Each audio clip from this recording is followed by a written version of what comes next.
Congress party ने जो आज मध्य प्रदेश के विधानसभा उम्मीदवारों की सूची जारी की है, उसमें पूरा छानबीन करके लोगों को लोकप्रियता के आधार पर और जनता की सेवा के आधार पर प्रत्याशी बनाया गया है।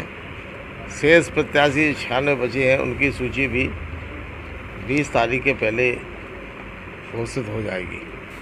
सबसे बड़ा सवाल उठता है कि हालांकि वो भारतीय जनता पार्टी से संबंधित है कि उन्होंने अपने बड़े बड़े लीडर्स को असेंबली इलेक्शन में उतारा है। क्या ऐसा प्रयोग कांग्रेस भी करेगी?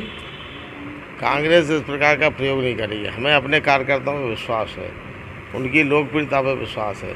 वो क्षेत्र में जनता के बीच काम करते हैं और बाहर से लाके आयतित नेताओं की कांग्रेस पार्टी को आवश्यकता नहीं है। सवाल ये है कि भाई अब दिल्ली में जो बैठे वर्षों से इनका कार्य क्षेत्र नहीं है और जो केंद्रीय मंत्री हैं, सांसद रहे वर्षों, और भारतीय जनता पार्टी के पास वास्तव में उम्मीदवार नहीं मिल रहे जिनको उतार के चुनाव में मैदान में भी आ सके। इसलिए केंद्रीय नेताओं का सहारा लगा के उनके सारे बेतरनी शिवराज सिंह मोदी जी पार करने चाहते हैं, लेकिन उनकी नाव में कई छिद्र हो चुके हैं। वो डूबने वाली है, बचने वाली नहीं है।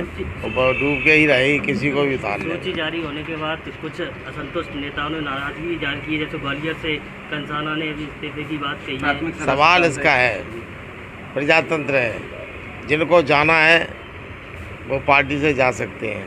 कांग्रेस पार्टी की इस बार पूरी आंधी चल रही है। आंधी में छोटे मोटे काम तो चलते रहते हैं। डेमोक्रेसी है, हर आदमी चाहता टिकट मान के अधिकार है, लेकिन कांग्रेस पार्टी ने उम्मीदवार जो उतारे हैं उनका काफ़ी गंभीरता से परीक्षण किया है, लोगों की राय ली है, क्षेत्रीय जनता से चर्चा भी की है और उसके बाद ठोक बजा के प्रत्याशी उतारे हैं। भाजपा नेताओं ने सूची जारी होने के बाद सूची को लेकर भाई भतीजावाद के भी आरोप लगाए हैं, जैसे मेहगांव से इसी तरह के आरोप। तो क्या मेहगांव से कौन है?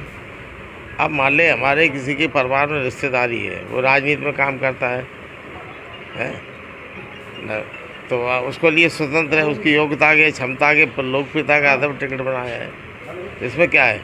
अगर कोई गांव में भी रिश्तेदारी हो जाए और नेता है, क्षेत्र वर्षों से काम कर रहा है, उसको टिकट दिलाना। फिर भारतीय जनता पार्टी नेताओं जिनको नाराज़गी है, वे उनको खुद क्षमता नहीं थी, टिकट मांग रहे थे, पार्टी नहीं दी।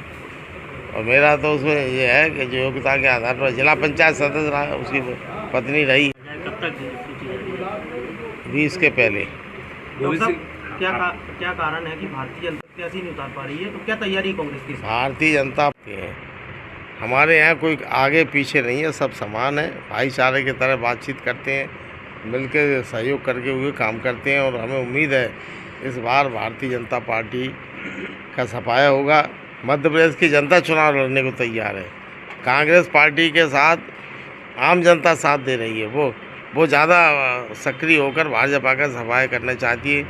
आज कौन सा वर्ग है? महिलाओं पर सबसे ज़्यादा अत्याचार हुआ है, बलात्कार मध्य प्रदेश सबसे ज़्यादा है।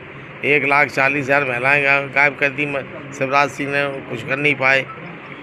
किसानों को उचित मूल्य नहीं दे पाए, GST लगा दी, जो कृषि यंत्र है उन पर लगा दी, खाद बीज के भाव बढ़ा दिए। किसानों से जो समझौता प्रधानमंत्री मोदी ने किया था आंदोलन के समय, उसका पालन नहीं किया। किसान नौजवान आत्महत्या, पढ़ा लिखा रोजगार न मिलने के कारण आत्महत्या करने को मजबूर है। व्यापारी, छोटा दुकानदार जिसकी रोजी रोटी चलती थी, और GST इतनी लगा दी है कि वो उसी में लगे गुणा भाग करते रहते, उनका चौपट हो गया व्यापार। हर वर्ग आज नाराज़ है। छोटी मोटी आंधी को रोका जा सकता है, तूफान को नहीं। इस बार कांग्रेस पार्टी का तूफान जनता के आशीर्वाद है, जनता के सहयोग से, और जनता कांग्रेस पार्टी से अगुआ हुए कांग्रेस पार्टी का साथ दे रही है। और मध्य प्रदेश में भाजपा का सफाया करके ही वो आंधी शांत होगी। कितनी सीटें लगेंगी? पूर्ण बहुमत, भारी बहुमत के साथ। कितनी सीटें? मैं देखो, मैं कोई ज्योतिषी नहीं हूँ। क्या हम बता दें कि चंबल से कितनी आएंगी? ग्वालियर चंबल से बहुमत आएगा, 34 सीटें हैं। पिछले बार से कम आने की उम्मीद नहीं है।